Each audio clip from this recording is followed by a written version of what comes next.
Hey everybody, it's me as always, your host Gabbard896, and I'm back once again with another single issue review video for you guys. Today I'll be reviewing The Shadow Strikes, issue number 7. This issue is written by Gerard Jones and illustrated by Rick Magyar.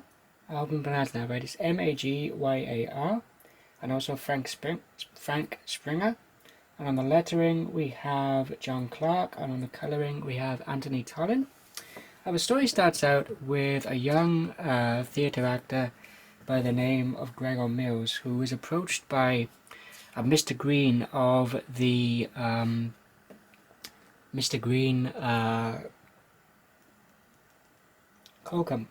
Green Coal Company.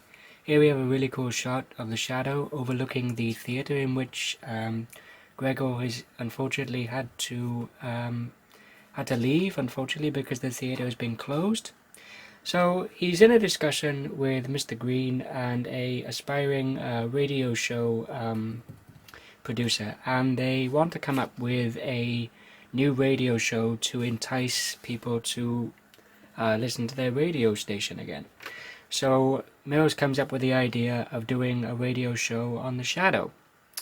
So he sets about trying to come up with ideas and a script for a radio show. Unfortunately, Mills doesn't know a lot about the Shadow, aside from the fact that he is a master of disguise, misdirection, deception, and entry and escapism. So Mills decides to do a bit of improvisation and come up with some of his own unique ideas. Again, unfortunately, two would-be crooks, Tiny and Ferret, wind up listening to the radio show, and there's a great play on the actual radio show about the Shadow, which was around during the 1930s, during which the Shadow, in the radio show at least, had the power to cloud men's minds so they could not see him, and also render himself invisible. Now, this comes about from as I said, the Street and Smith detective story hour, which was then the broadcast for the Shadow radio show.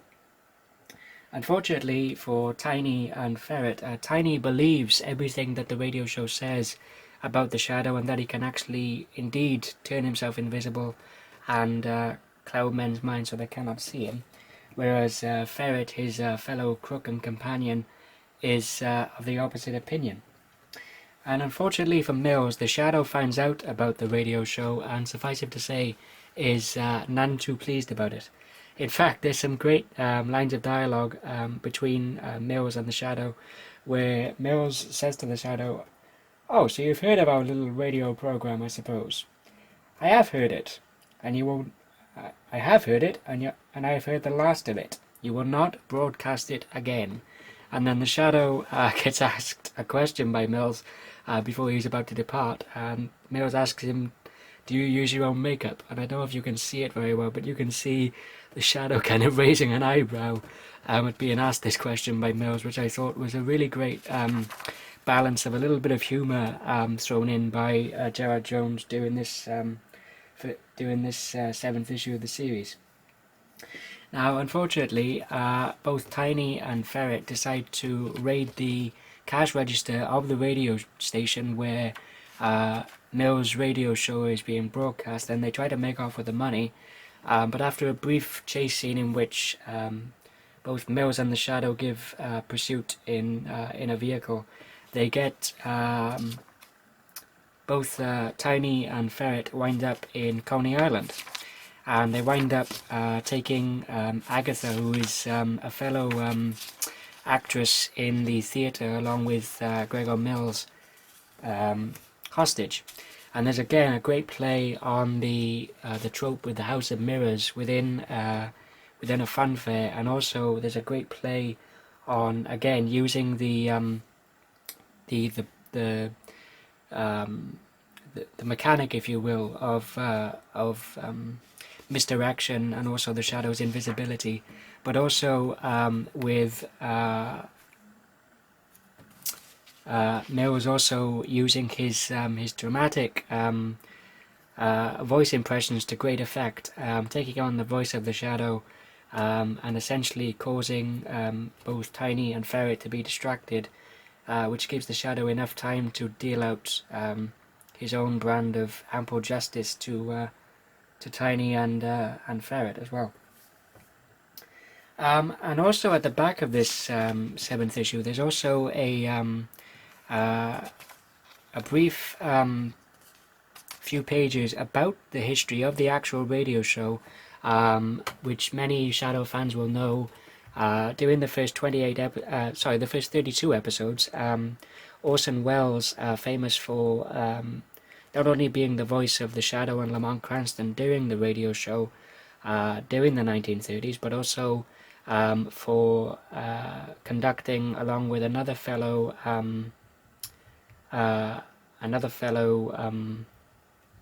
contributor, if you will, of the War of the Worlds audio drama. And there's also, like I said, some great tidbits of history about the radio show. And while I'm on the subject of the radio show, if anybody hasn't listened to the first, any of the episodes of the radio show, period, or if you're interested in listening to some of the episodes, I will leave a link below in the description to a web page with the first 32 episodes of Orson Welles, providing the voices for both Lamont Cranston and the Shadow in the description. And the audio files, all you need to do is just click on one of them and press the play button on the page, and the episode will start playing. Once again, Gerard Jones does a really good job of writing this issue, and also the artwork done by both